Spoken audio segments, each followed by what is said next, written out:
They were in a drawer below my bunk, I'm sure of it. Those were limited issue transparent aluminum goggles. I'd be better jumping ship than going home without them. Wait, you didn't lose those goggles, did you? You can report that to the Admiral yourself. I'd rather try to escape from the sun again. You don't have any ideas about where they're at, do you? Actually, I might. Oh! Captain, this is not funny. Neither is walking all over the ship looking for my glasses. But this is different. The Admiral will kill me. All right, Priscilla, toss them over.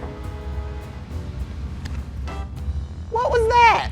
That pair you see spacewalking is just a pair of welder's glasses I found in the engine room. One of the engineers must have left them. That was not even slightly humorous, Captain. And yes, I get your point. All right, ladies and gentlemen, if you will please direct your attention to the front, Mars can now be seen directly ahead. We'll be arriving before lunch.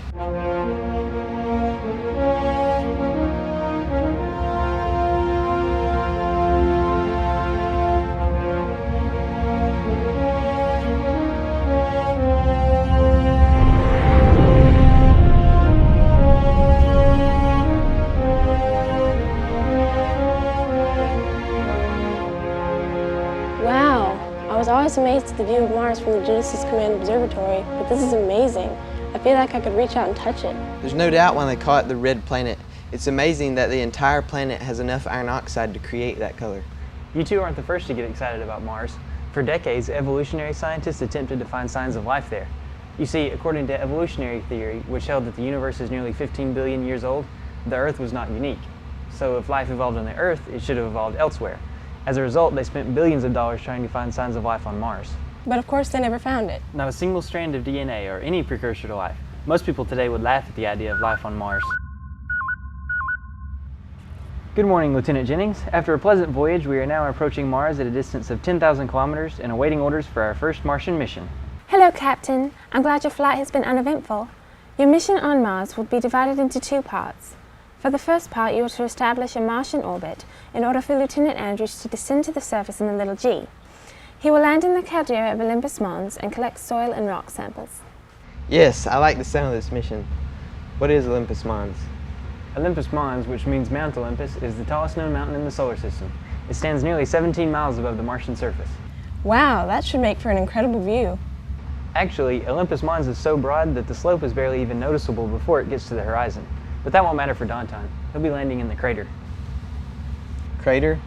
Like from an asteroid? No, eruption. Wait, Olympus Mons is a volcano? Yes, it is, the size of Arizona. I'm landing in the crater of a volcano the size of Arizona. Yes, you are. I saw something like that in a movie once and it didn't end well. Well, if it erupts while you're in the crater, please leave the data recorder running. No one's ever gotten the data that detailed. No, it's okay. No one's ever observed any activity on Olympus Mons since it was discovered in the 1800s. Well, that's reassuring. I run into enough problems on my own, I don't need a volcano helping. That's for sure. Captain, I'm detecting a large object orbiting Mars. It appears to be crossing our path soon.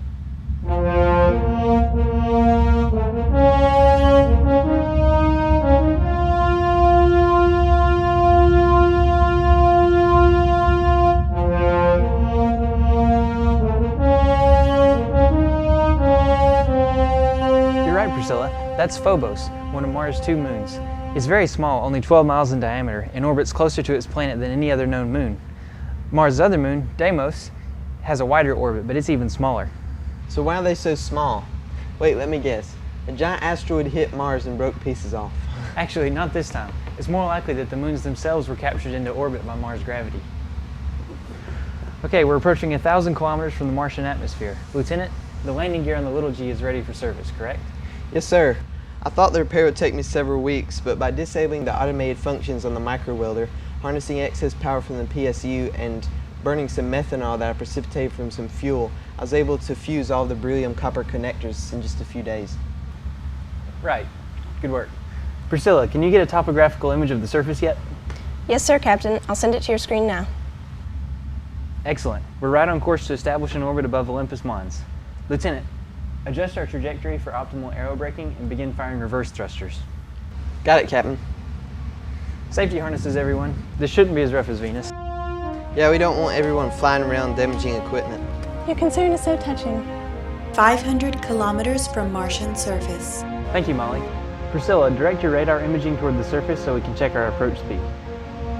We're approaching at 3,000 kilometers per hour and falling. There shouldn't be any problem establishing orbit. Perfect. Now we just settle in for the ride.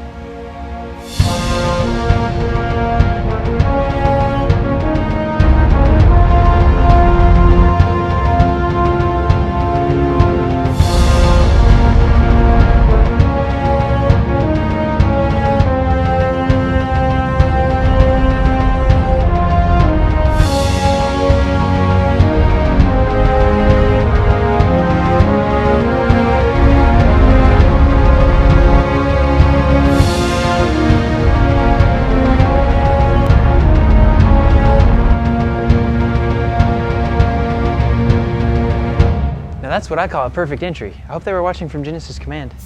Okay, Lieutenant, it's time to... I think he's excited about this. Captain, I'm aboard the little G and ready for departure. You didn't waste any time about it. All right, Lieutenant, you're clear to descend. Releasing docking arms now. Watch your speed carefully. The atmosphere on Mars is very thin. Yes, sir, Captain. This ain't my first rodeo.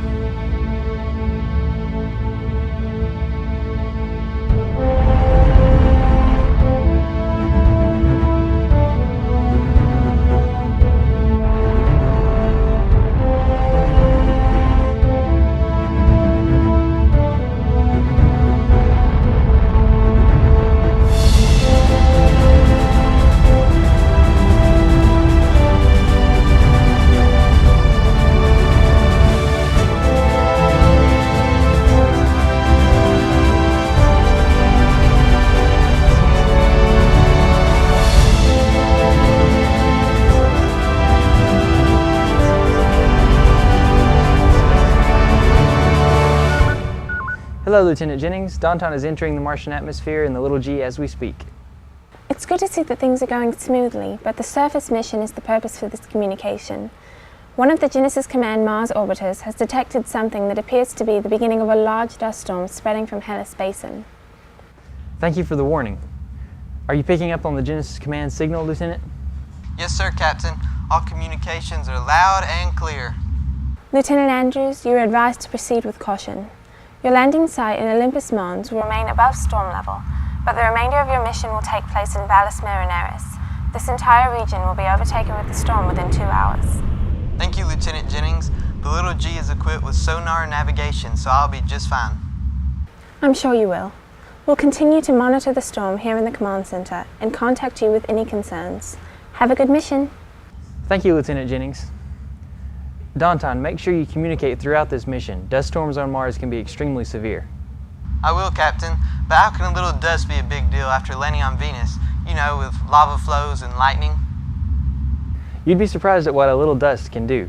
Mars often experiences global dust storms that can last anywhere between a few hours and a few weeks. During these storms, the wind driving the dust can reach 60 miles an hour, and the planet is so blanketed by dust that only the summit of Olympus Mons rises above it. Not to mention that the storms are electrically charged. Ooh, I think I better be careful.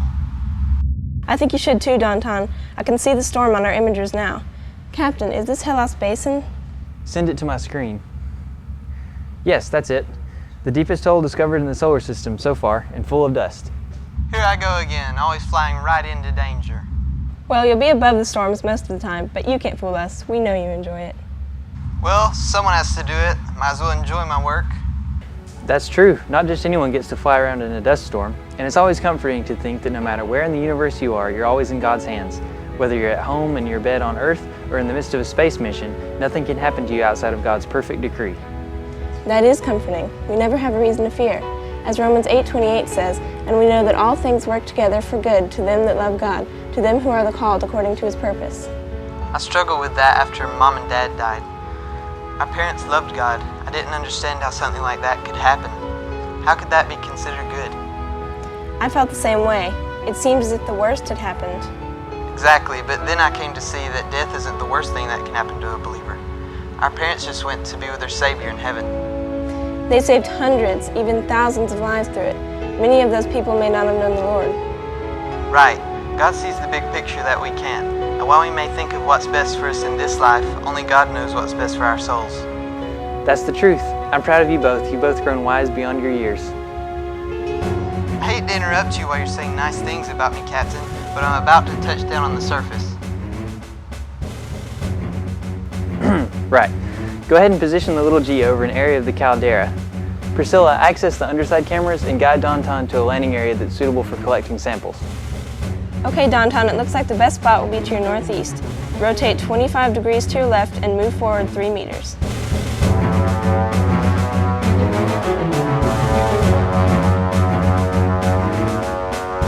Thanks, sis. I'll get started on collecting the samples now and I'll be out of here in no time.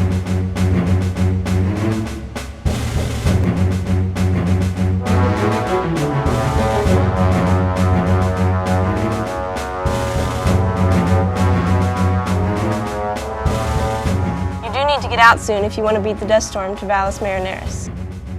I'll have the soil sample in 10 minutes, but the rock sample is going to take at least half an hour.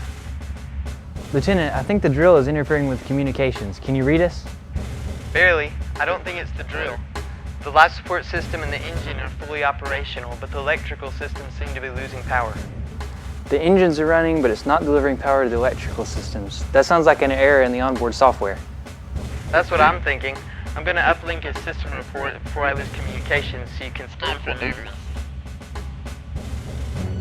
No, I need that code. Come on, come on.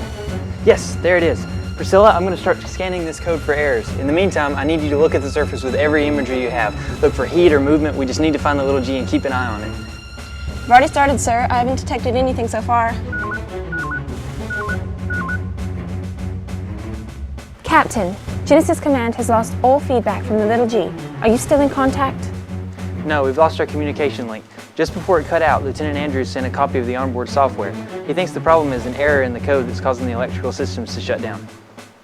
Captain, I think I found him. Look right here in the thermal imager. See that drawn-out pattern in the crater? That should be the heat from the little G's engines. Good work, Priscilla. Now keep a close eye on him. We don't know how long this dust storm will last, and the last thing we want to do is to lose him. Got it, Captain. Captain, do you think this could be a result of... I'm not sure. Either way, we can deal with that possibility later. For now, do you have any updates on the storm from your orbiter? It's already surrounded Olympus Mons, which is why Priscilla had trouble finding the little G's thermal pattern. Also, our probes on the surface are measuring high levels of electrical activity, which may make it harder to re-establish communications.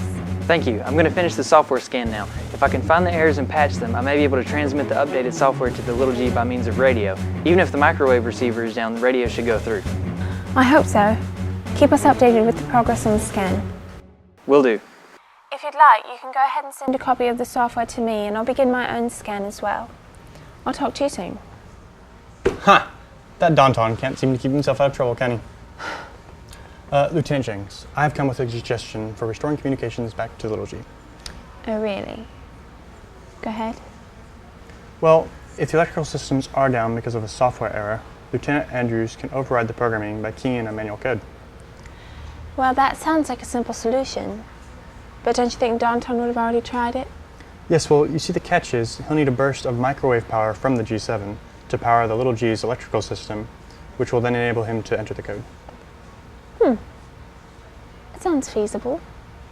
Thank you, Arnold. I'll relay the suggestion to Captain Andrews. Lieutenant, I couldn't help but overhearing Arnold just now. I don't think his suggestion is such a good idea. There are too many variables that could go wrong. I came to suggest that Donton should just return to the ship All right. without... Thank you, Corporal Williams, but I think I'll let the captain decide. Yes, ma'am.